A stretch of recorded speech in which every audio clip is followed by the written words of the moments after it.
friends, welcome back to the series of video classes for the subject of physics.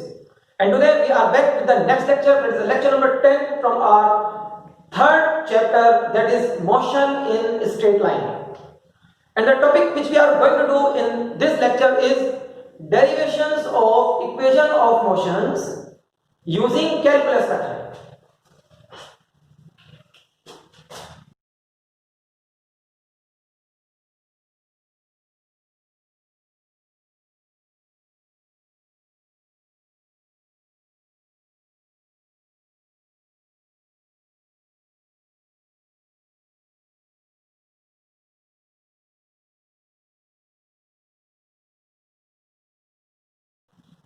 So derivations of equations of motion using calculus method we are going to do today.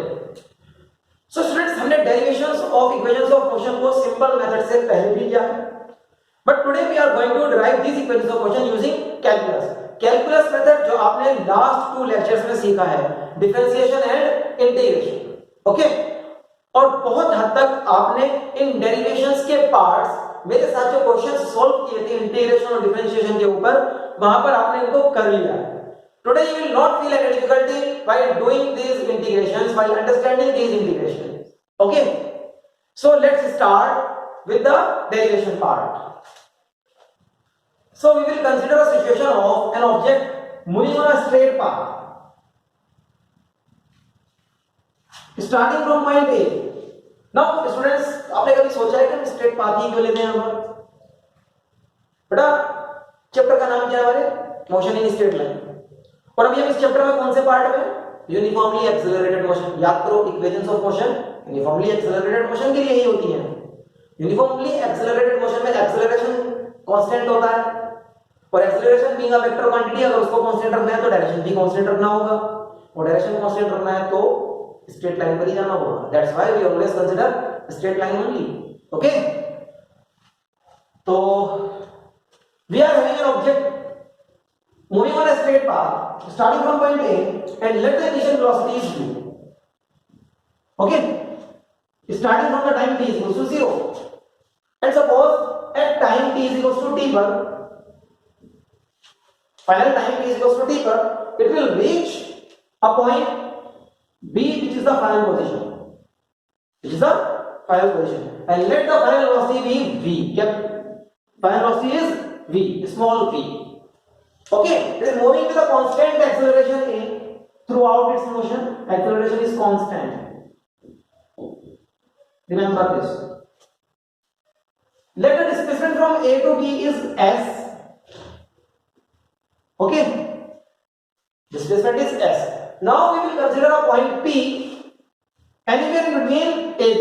AB के बीच में कहीं भी एक point P ले लेते हैं, such that the displacement of P from initial point is x.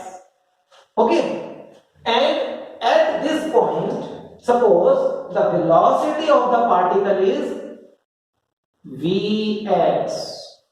vp ले लो, vp at point p the velocity is p. ये velocity वो velocity है जो हर पॉइंट पर अलग अलग होगी because of the acceleration. Okay, her point पर अलग अलग होगी. अब यहां पर टाइम कितना है? let the time is t1. ठीक है, time at point P is t1. Okay, suppose यहां पर very small change in time होता है dt, और उस टाइम में कॉरस्पॉन्डिंग चेंज इन वेलोसिटी होता है dv. थोड़ा सा भी टाइम लगेगा तो वेलोसिटी तो थोड़ी सी चेंज हो जाएगी ना, because of the acceleration. Acceleration उस वेलोसिटी को कंटीन्यूअसली चेंज कर रहा है. ठीक है, सो अगर very small change in time यहां पर होता है during very small change in time, so small change in velocity कितना होगा? Suppose during very small change in time particle यहां पहुंचा at a near by point P के काफी पास में है ये वाला पॉइंट. ठीक है, this is the small change in time. This change in time is dt. So the corresponding change in velocity, अब वेलोसिटी होगी, अभी तो vp तो थी, मान लो उसमें vp में dv वेरी स्मॉल चेंज से और dv से इंक्रीज कर गई. ठीक है, इट चेंजेस बाय dv. थोड़ा सा टाइम इंक्रीज हुआ dt, थोड़ी सी वेलोसिटी इंक्रीज हुई dv हो गई इंक्रीज. मतलब पहले vx थी तो अब vx प्लस dv हो जाएगी ना. समझ रहे हो? ये पूरी condition with the theory copy करने के बाद we will start with the derivation of first equation of motion. First equation of motion के डेरिवेशन के साथ हम स्टार्ट करेंगे। कहां से स्टार्ट करेंगे उसको याद करो, हमने पहले भी ड्राइव किए हैं यूजिंग सिंपल मेथड्स और स्टार्ट किया था हमने उसको एक्सेलरेशन की डेफिनेशन के साथ। So again we are going to start with the definition of the acceleration but in the calculus form.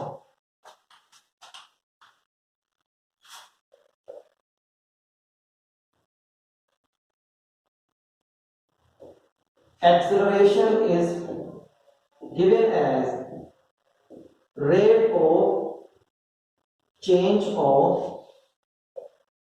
velocity.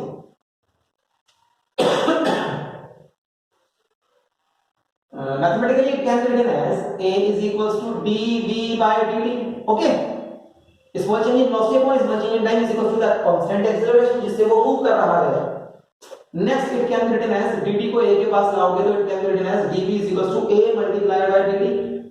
dt और a एक साथ आ गया तो a dt is equals to dv। Okay, इसके बाद हमारा स्टेप आना है इंटीग्रेशन का और उसमें हमें बताना होगा कि हमें किसके रेस्पेक्ट में किस बाउंड्री तक इंटीग्रेट करना है, मतलब लिमिट क्या होगी, lower limit and upper limit, इनको बाउंड्रीज बोलते हैं। Okay, so integrating the above equation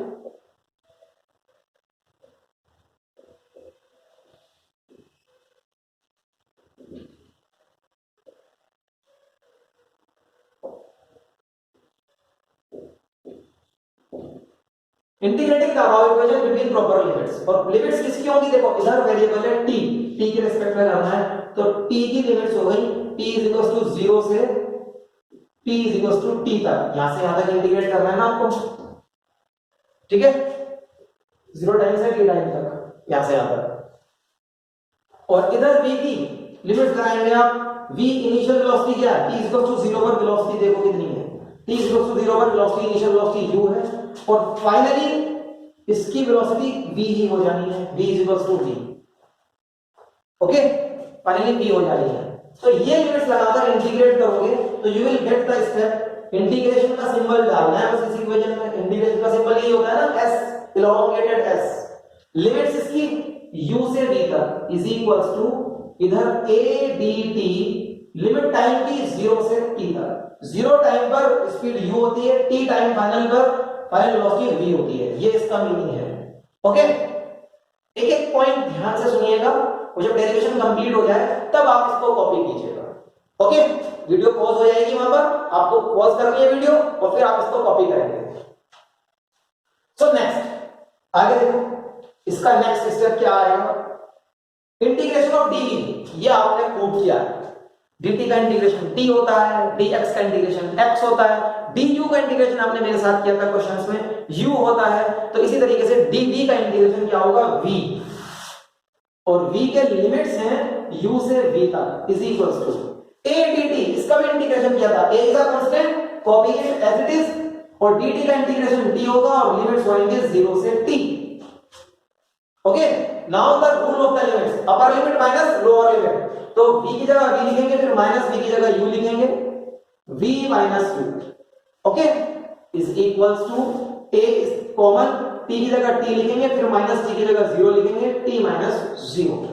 इस तरह से हमारा इंटीग्रेशन बिल्कुल ठीक ऐसे ही कंप्लीट हुआ। ये आपने मेरे साथ क्वेश्चंस में भी किया था लास्ट लेक्चर में, आपको याद आ रहा होगा। सो माय डियर स्टूडेंट्स, अगर आपने लास्ट 2 लेक्चर्स जिसमें हमने कैलकुलस सीखी और सिखाई है, लेक्चर नंबर 8 और लेक्चर नंबर 9 में नहीं किए हैं तो आपको आज का लेक्चर समझने में बहुत ज्यादा दिक्कत होने वाली है। सो माय एडवाइस इज कि अगर आपने लेक्चर नंबर 8 और 9 नहीं किए हैं, पहले बेटा आप लेक्चर नंबर 8 और 9 करें, वहां से कैलकुलस मतलब डिफरेंशिएशन और इंटीग्रेशन को सही से सीखें और फिर इस लेक्चर में आप वापस आएंगे। ठीक है, so only after doing lecture number 8 and 9 you are most welcome to the lecture number 10 of this chapter. Okay students,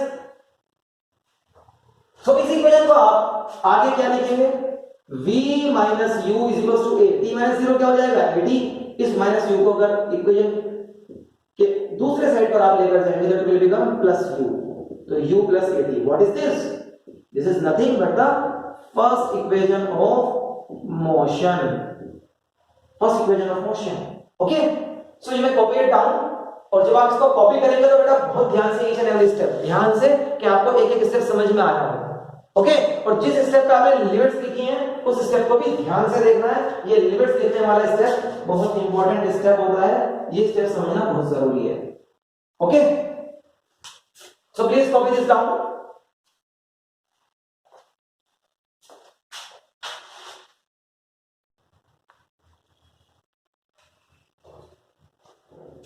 so students second equation of motion को ड्राइव करने के लिए we can make use of the same diagram. थोड़े से variation करने होंगे बस इस डायग्राम में आपको। सारी कंडीशंस वही है। टाइम t1 पर वेलोसिटी v है। ओके अभी से डिस्प्लेसमेंट x कवर कर लिया है टाइम t1 पर। टोटल टाइम t में ये डिस्प्लेसमेंट टोटल s कवर कर लेगा और फाइनल स्पीड उसकी v हो जाएगी, वो भी वेरिएबल है। ठीक है फाइनल स्पीड उसकी v हो जाएगी, v is variable over here. तो अभी आपको क्या करना है, एट टाइम t1 अगर very very small change in time होता है, very very small change in time कि वो p से q तक ही पहुंचेगा dt, तो इस स्मॉल चेंज इन टाइम में वो correspondingly small change in displacement भी तो कवर करेगा, this displacement dx, very small displacement dx cover करेगा। ठीक है and we can make use of definition of the instantaneous velocity to derive this relation. क्या है वो relation, s is equal to ut plus half at square, जो आपको drive करना है सेकंड इक्वेशन ऑफ मोशन। आपने इस इक्वेशन ऑफ मोशन को ड्राइव करने के लिए जब सिंपल मेथड्स यूज किए थे या तो एवरेज वेलोसिटी की डेफिनेशन को यूज किया था। यहां पर क्योंकि हमारा मेथड कैलकुलस है तो हम इंस्टेंटेनियस वेलोसिटी की डेफिनेशन को यूज करेंगे। Okay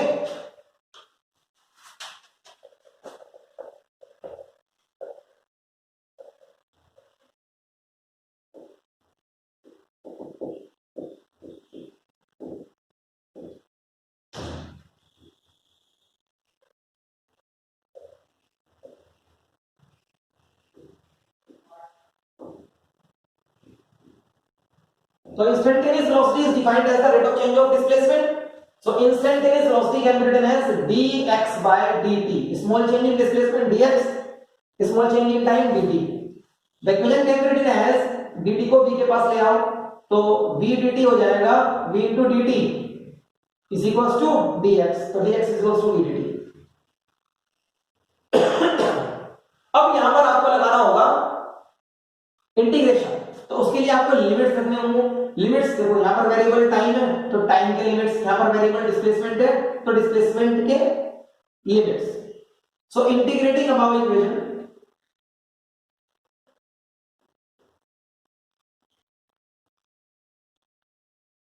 using proper limits,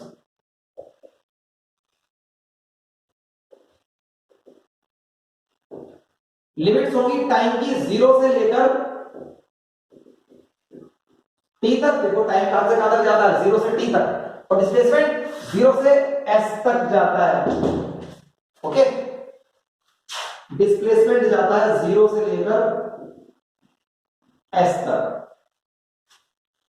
integrate करेंगे आप इस इक्वेशन को तो यू कैन राइट dx का इंटीग्रेशन कहां से, 0 से s तक इज इक्वल्स टू dx का integration is equals to v dt का इंटीग्रेशन टाइम 0 से t सेकंड्स तक। इस इक्वेशन को इंटीग्रेट कर रहे हैं, अगेन इंटीग्रेशन सिंपल है बहुत ज्यादा।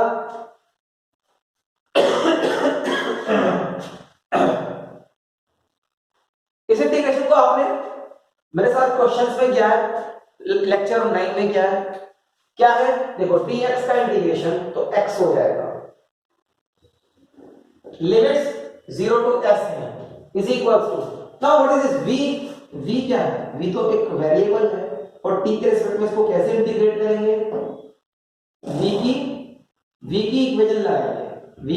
इक्वेशन लगाएंगे वो जो टाइम की फॉर्म में होती है, और वो इक्वेशन क्या होती है, that equation is v is equals to u plus at, the first equation of motion. Okay so v के प्लेस पर आपको लिखना होगा u plus at dt, integrate करना है 0 से t तक। आपको बताया हुआ है ना मैंने इंटीग्रेशन में कि जिस भी चीज का इंटीग्रेशन करना होता है, जिस फंक्शन का, उस फंक्शन की वैल्यू वेरिएबल के टर्म्स में गिवन होगी, तो v की वैल्यू u plus at होती है। ओके मतलब velocity at any time t is given by the equation u plus at, वो आपने यहां पर लगा दिया। इधर अपर limit minus lower limit s minus 0 solve हो गया। ओके और इधर अभी इंटीग्रेशन करना है इसका, प्लस साइन लग रहा है, दो जगह इंटीग्रेशन कर दो। u is a constant, u dt, तो कांस्टेंट को ऐसे कॉपी करूंगा, dt का इंटीग्रेशन t होता है। ये तो प्लस से पहले वाला हो गया। प्लस के बाद जैसे मैंने आपको सिखाया है, हाफ प्लस के बाद at, a is a constant, ऐसे कॉपी, और t का इंटीग्रेशन एक पावर बढ़ जाती है, t स्क्वायर बाय 2 हो गया। Now the limits 0 to t, इधर तो s माइनस 0 s है, इधर u t की जगह t लिखेंगे, फिर माइनस 0 लिखेंगे, तो u t minus 0 upper limit minus lower limit, plus a by 2 copy करो, फिर t की जगह t लिखेंगे, t स्क्वायर माइनस t की जगह 0 लिखेंगे, 0 square. So s is equal to ut minus 0 plus half a t square minus half a 0 square. Second equation of motion हमने derive कर लिया है।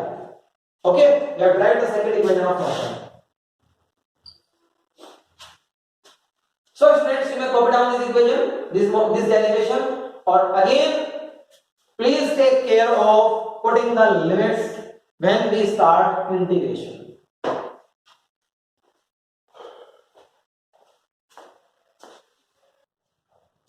And now students, we are going to derive the last and the third equation of motion, which is v square minus u square is equals to 2as. इस equation of motion को हम किस तरह से drive करते हैं, हमारा starting point क्या होगा इसको ड्राइव करने का? आपको याद होगा मैंने आपको लास्ट लेक्चर में एक एक्सेलरेशन का कैलकुलस में फॉर्मूला बताया था, acceleration in relation with displacement, and that formula was this one. Acceleration can also be written as v dv upon ds. Okay, ये यूज करना होगा आपको यहाँ पर। So for third equation of motion in calculus, acceleration is also given as a is equals to v dv upon ds. Now during very small change in displacement ds, very small change in velocity is dv. ये आपको यहां पर बताना होगा। Okay, during very small change in displacement ds, very small change in velocity is dv. अगर बहुत ही छोटा change in displacement होता है ds, सपोज ये ds या dx जो भी है, इसमें चेंज इन वेलोसिटी यहां से यहां तक आते आते वेलोसिटी में कितना चेंज हुआ, dv अगर हुआ है, so v dv upon ds. So this equation can also be written as ds को इधर ले आओ ad के पास, so it becomes a ds is equals to v dv. Now this equation can be integrated, और इसको integrate करने के लिए आपको यहाँ लेफ्ट हैंड साइड पर डिस्प्लेसमेंट की लिमिट्स चाहिए और राइट हैंड साइड पर वेलोसिटी की लिमिट्स चाहिए। So I will have to put the limits.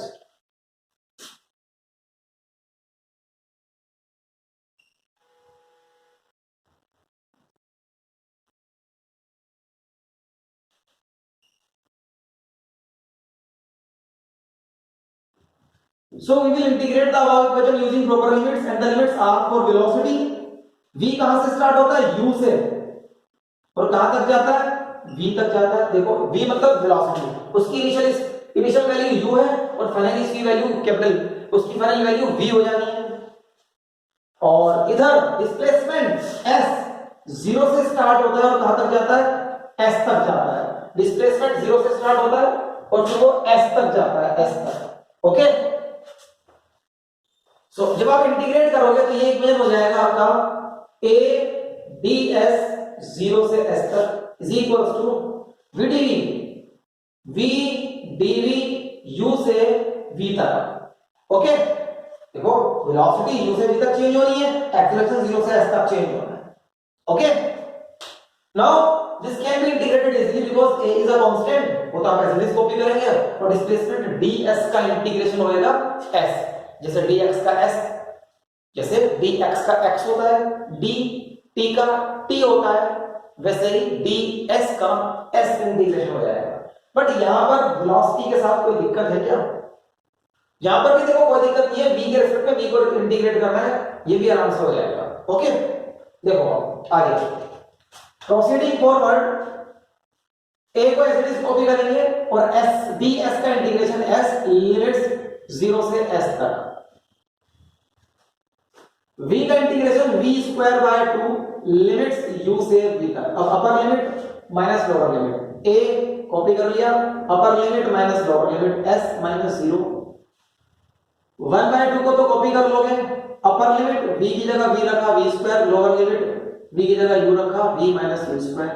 इस 2 को इधर लेकर आते हैं, 2a s माइनस 0 क्या हो जाएगा s, ये क्या रह गया v square minus u square. This is the third equation of motion, जिसको आप लिखते हो v square minus u square is equal to 2as।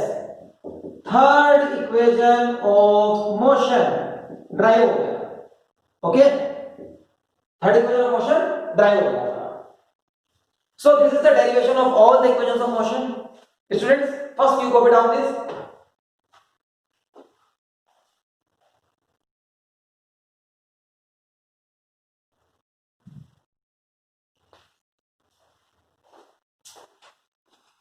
So my dear students, this is all for the lecture today. We have derived the three equations of motion using calculus method, and this is very important topic from the point of view of exams for your 11th class physics. Okay, exams में ये काफी पूछा जाता है कि derive three equations of motion using calculus method.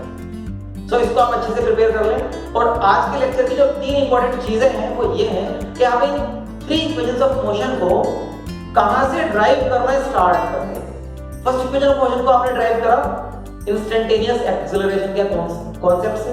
क्या कहता है वो कि acceleration is given as the rate of change of velocity. Second equation को आपने ड्राइव किया इंस्टेंटेनियस वेलोसिटी के कॉन्सेप्ट से। वो क्या कहता है कि इंस्टेंटेनियस वेलोसिटी या velocity at any instant is given as rate of change of displacement, मतलब v is equals to ds by dt से। आपने x लिया था dx by dt से कर सकते हैं, okay. And the last one आपके लिए क्या इक्वेशन है, एक्सेलरेशन का डिस्प्लेसमेंट के साथ क्या रिलेशनशिप है कैलकुलस में, a is equals to v dv by ds, ये वाला relationship, okay. So my dear students, आप इन चीजों का बहुत ध्यान रखें कि स्टार्टिंग पॉइंट क्या थे, ड्राइव तो आप कर ही लेंगे उसके बाद, okay, so that's all for the lecture today. Wish to see you in the next class. Till then, bye bye.